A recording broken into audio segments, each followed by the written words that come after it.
Hello दोस्तों, नमस्कार। स्वागत है आपका आपके अपने YouTube channel rank booster classes पर।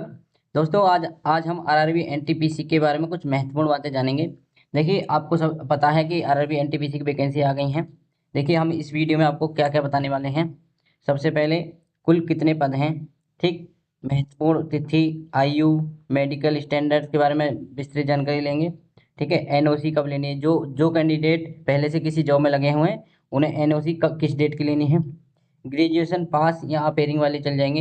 अगर आपके पास ग्रेजुएशन है या आपने अभी एग्जाम दिया है, रिजल्ट नहीं आया, तो उसके बारे में जानकारी लेंगे।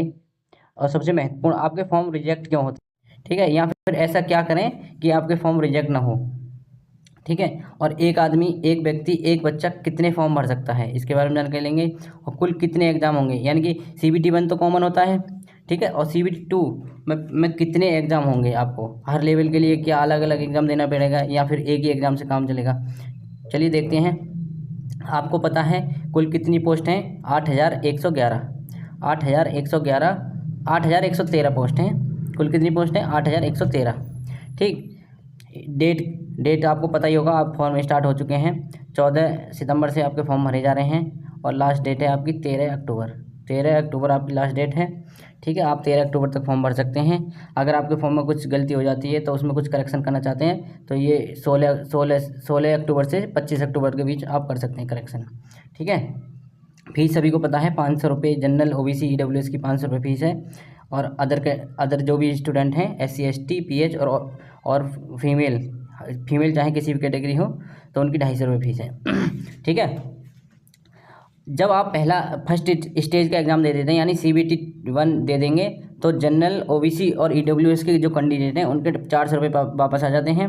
और SC ST और जो फीमेल कैंडिडेट हैं उनकी 250 रुपये वापस आ जाते हैं। ये आपको पहले से जानकारी होगी। देखिए कौन कौन सी पोस्ट हैं। Chief commercial cum ticket supervisor. ठीक है। ये 7वें वेतनमान के अनुसार इसका लेवल 6 की वैकेंसी, यानी 4200 ग्रेड पे की नौकरी है ये। ठीक है। इसका इनिशियल पे 35,400 है। 35,400 इनिशियल पे है। इसके जो महत्वपूर्ण बात है, ये देखिए, आप मेडिकल स्टैंडर्ड सभी का देख लेना, आप किस मेडिकल स्टैंडर्ड के अंतर्गत आते हैं। ठीक है। और आप किस किस पोस्ट के लिए एलिजिबल हैं। एज वगैरह के बारे में ज़्यादा नहीं बताऊंगा, ये मैं पहले वीडियो में बता चुका हूँ। 18 से 36 साल जनरल की एज। बाकी SC OBC उनको रिजर्वेशन के अनुसार उन्हें कुछ छूट मिलती है, तो आप नोटिफिकेशन पढ़ सकते हैं।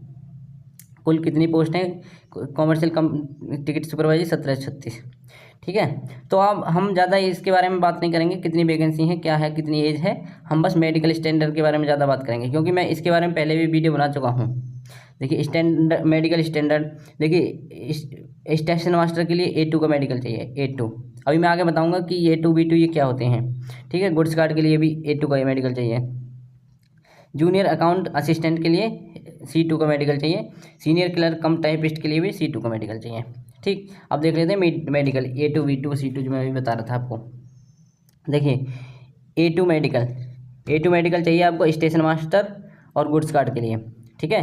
तो इसमें क्या होता है A2 मेडिकल के अंतर्गत, देखिए आप पूर्ण रूप से शारीरिक तौर पर स्वस्थ होने चाहिए सबसे पहले। ठीक। और आपकी दूरदृष्टि 6/9। ठीक है। 6/9 बिना चश्मे के होनी चाहिए। ठीक है। और नज़दीक की दृष्टि देखिए 0.6 बिना चश्मे के होनी चाहिए। ठीक। इस प्रकार से आप देख सकते हैं। A3 A3 तो किसी में चाहिए नहीं, देख लेते हैं। A3 तो किसी में नहीं मांग रहा है, हमें मांग रहा है B2 और A2 और C2। तो A2 आपने देख लिया है, B2 देख लेंगे। देखिए B2 में आप स्वस्थ होने चाहिए। स्वस्थ तो आप हर कैटेगरी में होने चाहिए, हर लेवल के लिए। ठीक है। इसमें क्या है कि आपका दूरदृष्टि 6/9।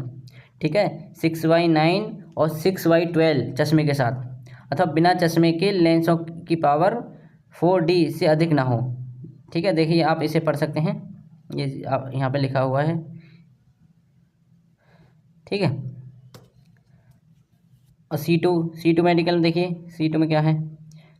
C2 में है दूरदृष्टि 6/12 चश्मे के साथ या बिना चश्मे के। ठीक है। तो इसमें आपको चश्मा अलाउ है C2 में। आप चश्मा, अगर आपके चश्मा लगा हुआ है तो आप C2 कैटेगरी में फॉर्म भरिए, जिस पोस्ट के लिए C2 का मेडिकल मांगा है। ठीक है। अब मैं आपको क्यों दिखा रहा हूँ ये मेडिकल के बारे में, क्योंकि अगर आप मेडिकल में मान लो आपने फॉर्म भर दिया A2 का, ठीक है, और आप एलिजिबल नहीं है, आपकी मतलब आई साइट है C2 की, तो अगर आपने जो फॉर्म भर दिया है ना, देखिए आगे मैं दिखा देता हूँ। उम्मीदवार को ये सलाह दी जाती है कि वे सुनिश्चित करें कि उनके द्वारा चुने गए पद के लिए चिकित्सा मानकों के अनुसार वे पात्र हैं। यानी कि आप यह सुनिश्चित कर लें कि आप मेडिकल स्टैंडर्ड फिट हैं जिस पोस्ट के लिए आप फॉर्म भर रहे हैं, ठीक है। चयनित पदों के लिए निर्धारित मेडिकल फिटनेस उत्तीर्ण करने में विफल होने की स्थिति में उम्मीदवार को उस पद के लिए पैनल में रखने के लिए उपयुक्त नहीं माना जाएगा और न ही कोई वैकल्पिक नियुक्ति दी जाएगी। यानी कि अगर आपने फॉर्म तो भर दिया A2 का, ठीक है, और अगर आपका मेडिकल आया है C2 का या B2 का, ठीक है, B2 या C2, ठीक है, तो आपकी पहली प्रेफरेंस थी A2 वाली और A2 में आप फेल हो जाते हो तो आपको B2 और C2 वाली पोस्ट नहीं मिलेंगी। देखिए सीधा सीधा लिखा है यहाँ पे, कोई वैकल्पिक नियुक्ति प्रदान नहीं की जाएगी। तो आप फॉर्म भरते समय यह अवश्य जांच लें कि आप किस कैटेगरी के अंतर्गत आते हैं, ठीक है, आपका मेडिकल कैसा है। देखिए आपको जब फॉर्म भरना है तो उसमें कुछ जानकारी होनी चाहिए आपको कि क्या क्या सावधानी बरतनी है। आपको जन्म तिथि हाई स्कूल के अनुसार भरनी है, यानी कि देखिए यहाँ पे लिखा है हाई स्कूल के अनुसार, ठीक है। अब देखिए उम्मीदवार अपनी पात्रता के आधार पर पद मापदंड तालिका, यानी कि आप सभी रिक्तियों के बारे में एक बार अवश्य पढ़ लें, जानकारी ले लें, ठीक है, किस किस के लिए आप एलिजिबल हैं। अगर आपने एक बार रेलवे भर्ती बोर्ड को चयन करने के पश्चात वह अंतिम होगा। यानी कि आपने एक बार जो भी रेलवे भर्ती बोर्ड का चयन कर लिया, मान लो आपने इलाहाबाद भर दिया, ठीक है, तो आप उसे चेंज नहीं कर सकते बाद में, ठीक है। ऑनलाइन आवेदन में दी गई जानकारी के आधार पर ही उम्मीदवार की पात्रता पर विचार किया जाएगा। यानी कि जो आप ऑनलाइन फॉर्म में जानकारी देंगे उसी के अनुसार आपकी पात्रता पर विचार किया जाएगा, ठीक है। बाद में कोई भी ये नहीं है मतलब आपके डाक से भेज देंगे हम ये गलती हो गई। देखिए इसमें लिखा है रेलवे भर्ती बोर्ड को डाक के माध्यम से भेजने की आवश्यकता नहीं है, मतलब किसी भी प्रकार की फोटोकॉपी प्रमाण पत्र आप बाद में डाक से नहीं भेज पाएंगे। अब देख लेते हैं एनओसी, जो पहले से लगे हुए कर्मचारी हैं किसी भी विभाग में, उनको एनओसी लेनी पड़ेगी, ठीक है।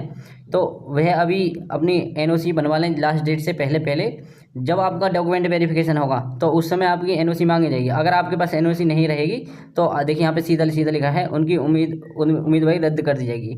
जिनके पास अनापत्ति प्रमाण पत्र प्रस्तुत करना होगा, अगर वह ऐसा नहीं करते हैं तो उनकी उम्मीदवारी रद्द कर दी जाएगी, ठीक है। तो ये आप जानकारी ले लें। बहुत से लोग जानकारी के अभाव में बनवा नहीं पाते हैं या फिर बाद में प्रस्तुत नहीं कर पाते हैं, तो बड़ी दिक्कत आती है। देखिए इसमें आप एक बार जो आपको पंजीकरण रजिस्ट्रेशन नंबर अलॉट हो जाएगा, ठीक है, उसके बाद आप भर्ती बोर्ड को नहीं बदल सकते। जैसे आप कोई भी मतलब आरआरबी प्रयागराज से भर दिया तो चेन्नई करना चाहें, या फिर चेन्नई से भर दिया प्रयागराज करना चाहें, या कोई और करना चाहें तो आप नहीं कर सकते हैं। और जो भी आप मोबाइल नंबर ईमेल आईडी भरें वो सक्रिय होने चाहिए, चालू स्थिति में होने चाहिए, ठीक है। पासवर्ड वगैरह चेक कर लें, पासवर्ड वगैरह आपके पास है या नहीं, भूल तो नहीं गए हैं, ठीक है। क्योंकि जो भी सूचना भेजी जाएंगी रेलवे द्वारा तो वो SMS और ईमेल के माध्यम से ही भेज जाती हैं, ठीक है। इसमें सीधा सीधा लिखा है। आगे देखते हैं। देखिए फॉर्म रिजेक्ट होने के 2 कारण रहते हैं मेन, या तो आप फ़ोटो गलत लगा दें या फिर साइन वगैरह कुछ गलत कर दें। इसमें लिखा है अगर आप गलत तरीके से फ़ोटो लगा देते हैं तो आपका फॉर्म रिजेक्ट कर दिया जाएगा बिना किसी सूचना के। देख फॉर्म में आपको ये जो सिग्नेचर करने हैं कैपिटल लेटर में नहीं करने हैं, ठीक है। अगर आप कैपिटल लेटर में साइन कर देते हैं तो आपका फॉर्म रिजेक्ट किया जा सकता है, ठीक। अब देख लेते हैं जिनका रिजल्ट अभी घोषित नहीं हुआ है। देखिए लास्ट डेट तक, अंतिम तिथि तक आपके पास ग्रेजुएशन होनी ही चाहिए, ठीक है। इसमें लिखा है वे उम्मीदवार पात्र नहीं माने जाएंगे जिनकी निर्धारित योग्यता की अंतिम तिथि से अंतिम परीक्षा के परिणाम अभी घोषित नहीं हुए। यानी कि जिनके ग्रेजुएशन के आपने पेपर तो दे दिए हैं लेकिन अभी परिणाम नहीं आया है, रिजल्ट नहीं आया है, ठीक है, तो आप फॉर्म ना भरें, ठीक है। आपका फॉर्म रिजेक्ट कर दिया जाएगा, रिजेक्ट नहीं किया जाएगा लेकिन आपको डॉक्यूमेंट वेरिफिकेशन के समय निकाल दिया जाएगा, ठीक है। तो आपके पास अगर ग्रेजुएशन है तो ही आप फॉर्म भरें। देखिए ये वैकेंसी हैं, आपको जानकारी है। Goods train manager, senior cum clerk typist, ठीक है, junior account cum assistant cum typist, senior chief commercial cum ticket supervisor, station master, ठीक है। ये ऊपर की 5 लेवल की वैकेंसी हैं, नीचे की 2 6 लेवल की वैकेंसी हैं, यानी कि ये 2800 ग्रेड पे, ये 4200 ग्रेड पे। ठीक है, इनके लिए सभी के लिए एक कॉमन CBT 1 होगा, उसके बाद CBT 2 भी कॉमन ही होगा अब की बार। ठीक है, पिछली बार हर लेवल के लिए अलग अलग CBT 2 होता था। ठीक है, जैसे कि 5 लेवल, ठीक है, 5 लेवल के लिए अलग CBT 2, ठीक है, CBT 2, और इसके लिए अलग CBT 2 6 लेवल की। अब की बार आप पोस्ट प्रेफरेंस ध्यान से भरिए। ठीक है, मैं पोस्ट प्रेफरेंस के लिए भी आपको एक वीडियो बना दूंगा। ठीक है, आप पहले नोटिफिकेशन को अच्छे से पढ़ लें, मेडिकल स्टैंडर्ड देख लें। ठीक है, उसके हिसाब से आप फॉर्म भरिए। ये एग्ज़ाम पैटर्न है, मैं पहले बता चुका हूँ कल भी आपको। देखिए 90 मिनट का एग्ज़ाम है CBT 1, 100 क्वेश्चन हैं। ठीक है, 40 GS, 30 मैथ, 30 रीजनिंग। इसी प्रकार से CBT 2 होगा, 90 मिनट हैं, 120 क्वेश्चन हैं। ठीक है, 50 GS, 35 मैथ और 35 ही रीजनिंग। ठीक है, देखिए अगर आपको हमारी वीडियो अच्छी लगती हो तो आप हमारे चैनल को